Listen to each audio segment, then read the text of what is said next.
Iran में तनाव कम नहीं हुआ है। तेहरान में एयर डिफेंस सिस्टम को एक्टिव अभी भी कर दिया गया है। ईरानी मीडिया के हवाले से खबर है कि संभावित खतरे को देखते हुए यह कदम उठाया गया है। युद्ध विराम के बावजूद ईरान तनाव कम नहीं हुआ है। यूएस और ईरान के बीच 2 हफ्ते के युद्ध विराम के बावजूद ईरान की राजधानी तेहरान में तनाव कम होता दिख नहीं रहा है।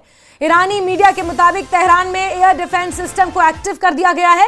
राजधानी के आसमान में किसी संभावित खतरे को देखते हुए कदम उठाया गया है। सीज फायर पर सहमति बनने के बाद भी तेहरान में एयर डिफेंस का एक्टिव होना इस बात का संकेत है कि हालात अब भी पूरी तरह सामान्य नहीं है।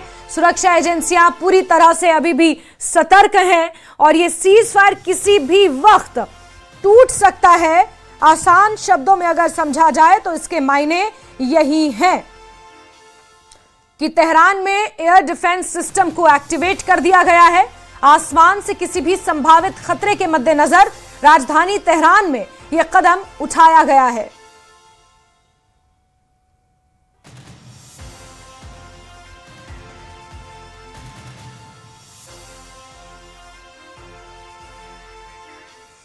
लेबनान में